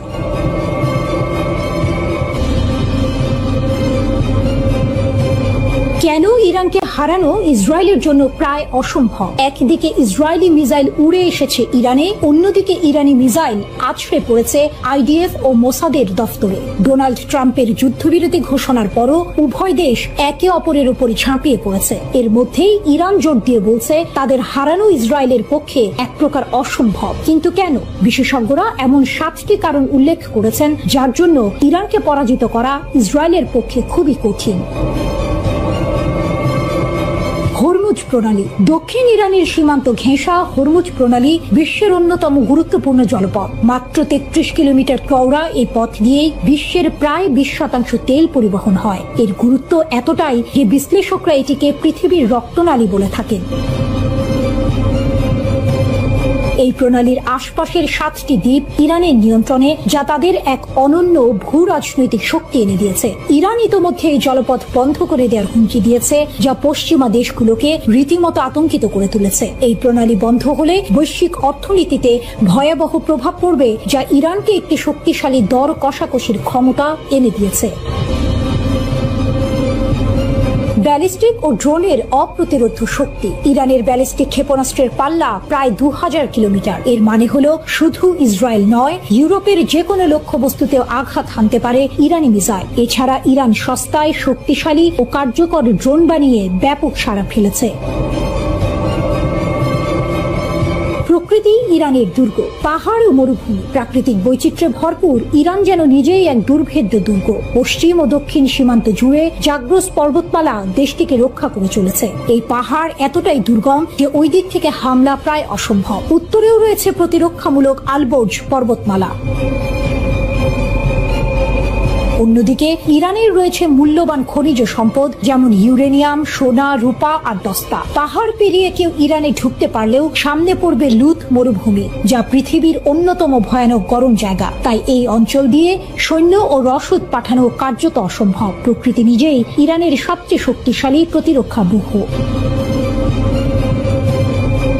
বিশ্বস্ত মিত্রদের সমর্থন। ইরানের সঙ্গে রাশিয়া ও চীনের সম্পর্ক বেশ ভালো। রুশ গোয়েন্দা বাহিনী ইরানকে অনেকটাই সাহায্য দেয়, যা তাদের সামরিক সক্ষমতাকে আরো বাড়িয়ে তোলে। সম্প্রতি চীনও এই বিষয়ে মুখ খুলেছে, যা ইরানের আন্তর্জাতিক অবস্থানকে আরো শক্তিশালী করেছে। তেলের অফুরন্ত ভান্ডার। বিশ্বে মোট উৎপাদিত তেলের একটি বড় অংশ ইরান উৎপাদন করে। ইরানের তেল ও প্রাকৃতিক গ্যাস মজুদের পরিমাণ যথাক্রমে বিশ্বের মোট রিজার্ভের 10 ও 15%। এই বিশাল মজুদ তাদের অর্থনৈতিক ও রাজনৈতিকভাবে অন্য অনেক দেশের থেকে এগিয়ে রেখেছে। এটি তাদের উপর চাপ সৃষ্টি করা কঠিন করে তোলে, কারণ বিশ্বের জ্বালানি বাজারে ইরানের একটি গুরুত্বপূর্ণ ভূমিকা রয়েছে। ছায়া যুদ্ধের শক্তিশালী জাল। ইরানের একটি বড় শক্তি হলো তার প্রক্সি জাল। ফিলিস্তিনে হামাস, লেবাননে হিজবুল্লাহ, সিরিয়ার প্রতিরোধ গোষ্ঠী, ইরাকের প্রতিরোধ গোষ্ঠী এবং ইয়েমেনের হুথি বিদ্রোহীদের সমর্থন দিয়ে থাকে ইরান। এই নেটওয়ার্কের উপর নির্ভর করে ইরান ইসরায়েলের মতো দেশের উপর চাপ বাড়াতে পারে। এটি ইরানকে সরাসরি যুদ্ধে না জড়িয়েও বিভিন্ন অঞ্চলে প্রভাব বিস্তারের সুযোগ দেয়, যা তাদের সামরিক কৌশলের একটি গুরুত্বপূর্ণ অংশ।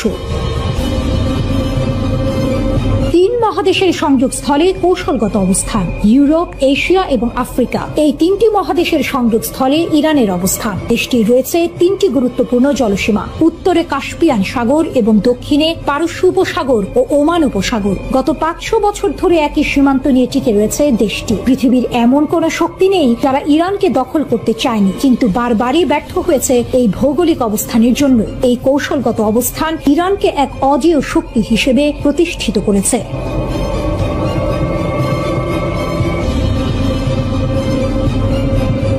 ইরানের সাহসিকতার প্রশংসা ট্রাম্পের মুখে। যুদ্ধ শেষ, এবার কি নিষেধাজ্ঞা উঠবে? মার্কিন প্রেসিডেন্ট ডোনাল্ড ট্রাম্প, যিনি কিছুদিন আগেও ইরানের উপর কঠোর হামলার নির্দেশ দিয়েছিলেন, এবার ন্যাটো সম্মেলনে বসেই ইরানের সাহসিকতার প্রশংসা করলেন। নেদারল্যান্ডের হেগ শহরে দেয়া তার এই মন্তব্য রীতিমতো আলোচনার জন্ম দিয়েছে। তাহলে কি এবার ইরান যুক্তরাষ্ট্র সম্পর্কে নতুন মোড় আসতে চলেছে? তেল বিক্রি ও অর্থের প্রয়োজন, ট্রাম্পের ইঙ্গিত। ট্রাম্পকে যখন প্রশ্ন করা হলো যে ইরানের উপর থেকে নিষেধাজ্ঞা তুলে নেওয়ার কোনো পরিকল্পনা ওয়াশিংটনের আছে কিনা, তখন তার জবাব ছিল বেশ ইঙ্গিতপূর্ণ। তিনি বলেন, ইরান মাত্রই একটি যুদ্ধে ছিল এবং তারা সাহসিকতার সঙ্গে লড়াই করেছে। যদি তারা তেল বিক্রি করতে যায়, তারা তেল বিক্রি করতে যাচ্ছে। চীন চাইলে ইরানের কাছ থেকে তেল কিনতে পারে। তার এই মন্তব্যের গভীরতা লক্ষণীয়। যেখানে যুক্তরাষ্ট্র ইরানের তেল বিক্রিতে নিষেধাজ্ঞা দিয়েছিল, সেখানে ট্রাম্প এখন বলছেন চীন চাইলে তেল কিনতে পারে। তিনি আরো যোগ করেন, দেশটির আবার ঠিক হওয়ার জন্য অর্থের প্রয়োজন। এটি কি নিষেধাজ্ঞার পর্যায়ক্রমিক শিথিলতার ইঙ্গিত, নাকি কেবলই কথার কথা? পরমাণু সামগ্রী সরানোর প্রশ্নে ট্রাম্পের ভিন্ন মত। সাংবাদিকরা ট্রাম্পকে আরো প্রশ্ন করেছিলেন যে যুক্তরাষ্ট্রের হামলার আগে ইরান পরমাণু সামগ্রী সরিয়ে ফেলতে পেরেছিল কিনা। এই প্রশ্নটি গুরুত্বপূর্ণ, কারণ একটি গোপন মার্কিন প্রতিবেদনে এমন ইঙ্গিত দেওয়া হয়েছিল। তবে ট্রাম্প সেই দাবি সরাসরি খারিজ করে দিয়েছেন। তিনি বলেছেন, এগুলো সরানোর সময় ইরানের হাতে ছিল না, এগুলো খুবই ভারী, সরানো খুবই কঠিন। ট্রাম্পের এই মন্তব্য মার্কিন গোয়েন্দা প্রতিবেদনের সঙ্গে সাংঘর্ষিক। এটি আবারও প্রমাণ করে যে ইরানের পারমাণবিক কর্মসূচি এবং হামলার প্রভাব নিয়ে এখনো অনেক ধোঁয়াশা রয়েছে। এদিকে ইরানের একের পর এক ক্ষেপণাস্ত্র ড্রোন হামলায় পর্যদস্ত ইসরায়েলিরা এখন বেনিয়ামিন নেতানিয়াহুর সরকারের কাছে ক্ষতিপূরণ চাইছেন। এজন্য প্রায় ৩৯,০০০ আবেদন জমা পড়েছে। স্থানীয় সংবাদ মাধ্যমের বরাতে গতকাল মঙ্গলবার এই খবর জানিয়েছে তুরস্কের রাষ্ট্রীয় সংবাদ সংস্থা আনাদোলু। সংবাদ মাধ্যমটির খবর, ইরানি হামলায় ক্ষতিগ্রস্তদের জন্য একটি ক্ষতিপূরণ তহবিল গঠন করেছে ইসরায়েলের কর কর্তৃপক্ষ। 13 জুন ইরান ইসরায়েলের মধ্যে সংঘাত শুরুর পর থেকে এই তহবিল থেকে ক্ষতিপূরণ চেয়ে মোট ৩৮,৭০০টি আবেদন জমা পড়েছে। ইরানের ক্ষেপণাস্ত্রের আঘাতে ঘরবাড়ি, ভবন ক্ষতিগ্রস্ত হওয়ায় ক্ষতিপূরণ চেয়ে আবেদন জমা পড়েছে ৩০,৮০৯টি। এছাড়া ৩,৭১৩টি আবেদন জমা পড়েছে যানবাহনের ক্ষয়ক্ষতি হওয়ার কারণে। যন্ত্রপাতি আর অন্যান্য জিনিস ক্ষতিগ্রস্ত হওয়ার কারণে ক্ষতিপূরণ চেয়ে আবেদন জমা পড়েছে ৪,০৮৫টি। ইসরায়েলি ওয়েবসাইট বেহাত্রে হারেদিমের তথ্য মতে শুধু তেল আবিবেই ক্ষতিপূরণ চেয়ে ২৪,৯৩২টির বেশি আবেদন জমা পড়েছে। দক্ষিণাঞ্চলের আশকেলন শহরে আবেদন জমা পড়েছে ১০,৭৯৩টি। শ্রোতা বন্ধুরা, বিশ্ব সংবাদে এই ছিল আমাদের সর্বশেষ আয়োজন। সঙ্গে থাকার জন্য আপনাদের সবাইকে অসংখ্য ধন্যবাদ।